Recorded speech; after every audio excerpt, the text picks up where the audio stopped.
Aujourd'hui, dans Capsule mythologique, Europe. Le nom d'Europe désigne dans les textes antiques plusieurs personnages féminins.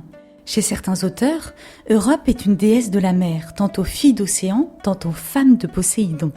Mais dans de nombreuses sources, Europe est une mortelle. Princesse phénicienne, elle est la fille d'Agénor et de Téléphassa, les souverains de Tyr. D'une grande beauté, elle est l'une des nombreuses victimes de la ruse de Zeus. Plongeons justement au cœur de ce mythe. Europe avait pour habitude de venir jouer avec ses compagnes sur les rivages du pays de Sidon. Sa beauté était telle qu'elle ne manqua pas d'attirer l'attention de Zeus. Pétri de convoitise et de désir, le dieu des dieux fit quérir son fils Hermès et lui demanda « Mon fils, descends sans tarder vers cette terre qu'on appelle Sidon. Conduis près de la plage le troupeau royal que tu vois paître dans les hauteurs de Phénicie. » Hermès s'exécuta et les bêtes gagnèrent le bord de mer où se trouvait justement la belle princesse et son cortège. Alors, Zeus prit l'apparence d'un magnifique taureau blanc et se mêla au génisses. Europe admira la beauté de cet animal au pelage de neige. Elle s'en approcha et, surmontant sa peur, lui flatta les flancs avant de couvrir son cou de guirlandes de fleurs.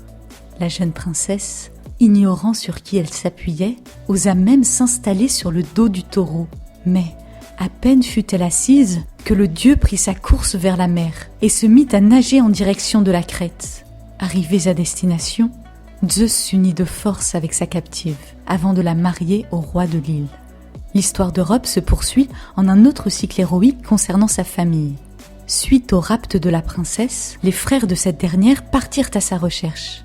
Dans leur périple, ils fondèrent plusieurs cités importantes de l'Antiquité grecque. Pour certains historiens, ceci expliquerait en partie pourquoi les territoires occidentaux prirent le nom d'Europe.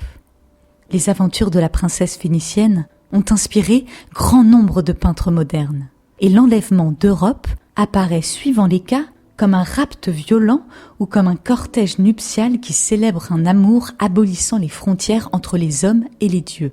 Mais concentrons-nous sur l'œuvre de Sébastien Leclerc que nous conservons au MUDAC. Nous retrouvons tous les personnages qui font le mythe. Au centre de l'œuvre, il y a Zeus en taureau blanc. Ce dernier est accompagné d'un pouto, un petit garçon nu représentant l'amour. Assise sur son dos, Europe dépose délicatement des guirlandes de fleurs autour du cou de l'animal. Tandis qu'à l'arrière-plan, ses compagnes tyriennes l'accompagnent dans ses batifolages avec la bête. Enfin, l'ensemble de la scène se déroule sous le regard d'Hermès, complice de la ruse de son père. Si la scène dépeinte est consacrée au badinage, nous pouvons néanmoins déceler quelques indices annonciateurs de la triste suite du récit. En effet, au premier plan, le rivage et les coquillages évoquent l'enlèvement à venir qui prendra la voie des eaux. Sébastien Leclerc s'inscrit dans le courant baroque, avec son dessin sensuel, ses coloris doux et frais, l'impression de vie et de mouvement qui se dégage de la scène. Le puto muni d'une torche enflammée est d'ailleurs un personnage fréquent dans les scènes libertines de l'époque. Il symbolise peut-être ici la passion charnelle. Observez bien sa main. Il semble tirer le taureau vers l'horizon, comme pour presser Zeus d'accomplir son dessein.